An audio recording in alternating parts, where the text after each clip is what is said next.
1942, les Alliés étudient les moyens d'attaquer en Europe pour défaire les forces de l'Axe, en écho aux demandes d'ouverture d'un second front par Staline. Les discussions portent sur les avantages stratégiques et inconvénients tactiques à mener des opérations transmanche et par la Méditerranée lors de multiples conférences interalliées à Anfa, Québec, Le Caire, puis Téhéran pour présenter le plan à Staline. Une opération en Provence devait avoir lieu conjointement avec celle de Normandie. Par manque de moyens maritimes, l'opération de la Méditerranée est reportée sans date. Ces opérations tenailles sur le front européen avaient alors pour nom de code Sledgehammer au nord, Anvil au sud, marteau et enclume en français. Sledgehammer est abandonné devant l'opposition britannique pour laisser place à l'opération Torch en Afrique du Nord en fin 1942. Eisenhower annonce à Churchill qu'aucune opération n'aura lieu avant 1944. Le projet de débarquement dans le nord de la France renaît sous le nom d'Overlord avec plusieurs divisions et exige plus de bateaux que prévu. En mars 1944, Anvil est reporté car les difficultés rencontrées en Italie empêchent de dégager les troupes nécessaires. Anvil était initialement considéré comme un plan de diversion de 2 ou 3 divisions, fait pour contenter Staline et répondre aux attentes françaises. Churchill était opposé depuis longtemps à cette opération dans le sud de la France. Il préférait une intervention en Adriatique vers l'Europe centrale pour juguler les avancées de l'armée rouge. Montgomery dira que Anvil affaiblissait le front italien au moment même où nous progressions avec une grande chance d'atteindre Vienne avant les Russes. Eisenhower impose un débarquement dans le sud de la France. Churchill demande que soit étudiée une opération en Gironde plutôt qu'en Provence, avec pour nom de code Calife. Le débarquement de Provence est sauvé par les problèmes logistiques que pose la terrible tempête du 19 juin en Manche qui a détruit le port flottant Mulberry Bay d'Omaha Beach. Désormais, les Alliés ont absolument besoin des ports en eau profonde de Marseille, Port-de-Bouc et de Toulon, et au plus vite car l'armée de Normandie sera stoppée en septembre 1944 par défaillance logistique. C'est un fait peu connu, mais plus de tonnage logistique transitera par les ports de Méditerranée que par tous les ports de la Manche réunis, ceci jusqu'à la disponibilité du port d'Anvers. Les ports provençaux finiront le tiers des besoins logistiques alliés en Europe de l'Ouest. Aussi, Américains et Français installeront un pipeline depuis Martigues dès le 26 août pour acheminer des essences vers le nord jusqu'à la fin du conflit. Ce dispositif transportera 13 000 barils jour jusqu'à Mannheim. À comparer aux immenses difficultés logistiques dans le secteur Normandie difficilement palliées par la noria de camions du Red Bull Express. En marge de la première conférence du Caire, août 1943, il est acté que les troupes françaises participeront au débarquement méditerranéen. Le 23 janvier, après de nombreuses négociations, la liste des unités françaises est arrêtée et approuvée par le commandement suprême allié le 31 janvier 1944. Cette liste limite le nombre de divisions. De nombreuses unités existantes et bien entraînées seront dissoutes et leur personnel réaffecté. Ce sera fait dans la douleur car l'armée française voulait se battre et en grand nombre. Pour obtenir la certitude de participer à la délivrance de la France, elle a dû s'incliner devant certaines réalités mises en avant par l'état-major américain. La première division française libre, un temps non considéré, fera finalement partie du dispositif. Le plan d'assaut américain évoluera plusieurs fois en fonction des navires disponibles, des bateaux seront même prélevés sur la flotte du Pacifique. Le rééquipement se fera en prélevant sur les stocks des unités US. Au 1er juin 1944, l'ensemble des forces expéditionnaires françaises est prêt et disponible. Le 2 juillet 1944, la date du 15 août est définitivement arrêtée. Anvil est renommé Dragoon le 1er août 1944, une expression anglaise de dépit, dit-on, en référence à la réaction de Churchill, dépité d'avoir été contraint de céder à Roosevelt. L'ordre de bataille final est constitué de 11 divisions, 7 françaises et 4 américaines, dont une aéroportée. Nous sommes maintenant en août 1944 en Italie.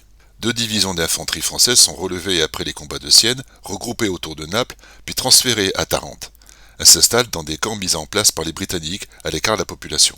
La première DFL sera la seule division française à embarquer intégralement à partir du même port à Tarente. À cause d'incidents tragiques avec la population locale, hostile aux Alliés, la division embarque 4 jours en avance dans les 5 paquebots réquisitionnés pour la transporter. La 3e division d'infanterie algérienne sera presque au complet à Tarente. Les Tunisiens du 4e RTT, libérés plus tard des combats en Italie, embarquent à Naples et arrivent le 25 août dans le golfe de Saint-Tropez à Beauvallon. Les véhicules vont à Brindisi pour être préparés pour un débarquement humide. Ils rejoindront Tarente par Liberty Ship le 10 août. La 3e DIA embarque sur 5 autres paquebots réquisitionnés. Le 13 août, le convoi lève l'ancre et les ordres sont décachetés. Les hommes savent enfin où ils vont mettre pied en métropole, dans les secteurs Cogolin pour la 3e division d'infanterie algérienne et la Croix-Valmer pour la 1re division française libre. Les commandos d'Afrique de Georges Bouvet attaquent dans la nuit du 14 au 15 août en débarquant au Rayol-Canadel et au Cap-Nègre. Ils seront les premiers soldats alliés à mettre le pied en métropole. Le groupe naval d'assaut corse du contre-amiral Robert Batté connaît un échec sanglant après un assaut de nuit depuis des vedettes lance-torpilles entre le Traias et Théoul. La First Special Service Force attaque les îles d'Hyères. La 9e division d'infanterie coloniale du général Pierre Magnan et les tabords marocains sont en Corse. Ils embarquent le 18 pour arriver le 20 sur les plages disponibles. Les Goumiers foncent pour combattre à Aubagne dès le lendemain. La First Airborne Task Force du brigadier général Frédéric est parachutée dans la nuit du 14 au 15 entre les massifs des Maures et de l'Estérel pour interdire tout déplacement de troupes ennemies. Par la suite, les paras iront vers la frontière italienne. Les 3 divisions d'infanterie américaines débarquent le 15 août sur les plages de la Croix-Valmer et Pampelonne pour la 3e division d'infanterie, les plages de la Nartelle, des Éléphants et de la Garonnette pour la 45e division d'infanterie, et des plages au nord de Saint-Raphaël autour d'Aguet pour la 36e division d'infanterie, car les plages au sud de Saint-Raphaël étaient trop défendues. La 1re division blindée du général Touzé du Vigier est fractionnée en combat de commande. Le combat de commande numéro 1 du général Aimé Sudre est inclus dans le dispositif américain. Il débarque aux Éléphants le 15. Le 16 août, vers 18h, les côtes françaises sont en vue. La 1re division française libre accoste les plages de la Croix-Valmer, Sylvabelle et Gigaro. La 3e division d'infanterie algérienne accoste à Cogolin. Le combat de commande numéro 2 du colonel Kinst accoste à Grimaud.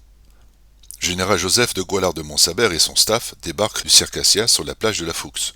La nuit commence à tomber et dans un ultime sursaut, la Luftwaffe bombarde la plage. De nombreux soldats tombent, dont le chauffeur de Montsabert. Le général échappe de peu à la mort car il était aussitôt reparti rejoindre Delattre sur le Bathory. Le débarquement du matériel français commence à un rythme très lent. Il faut 1 heure pour acheminer un GMC de son Liberty Ship au point de rassemblement des régiments autour de Cogolin. Le 19 août, le haut commandement allemand ordonne le repli des troupes non essentielles pour défendre les grandes villes côtières. Le général américain Truscott crée dans l'urgence la Task Force Butler, constituée d'unités prélevées sur les divisions US pour foncer par l'intérieur, via Sisteron, couper la retraite allemande. Les divisions américaines progressent vers le nord et vers l'est pendant que les Français ont la mission de libérer les grandes villes et leurs ports. La résistance française se déchaîne contre l'occupant avec de lourdes pertes, mais la terreur des Allemands de voir leur sort confié aux résistants français leur commande de se rendre au plus vite aux troupes régulières.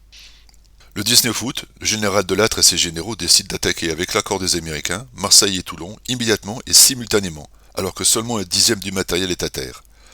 Le 28 août, Hyères, Toulon et Marseille sont libérés avec 40 jours d'avance sur le plan initial. Le port de Port-de-Bouc accueille un premier bateau dès le 2 septembre. Les troupes de Normandie vont pouvoir recevoir essence et munitions. L'armée allemande a réussi à se faufiler hors de la nasse de Montélimar, malgré de très lourdes pertes.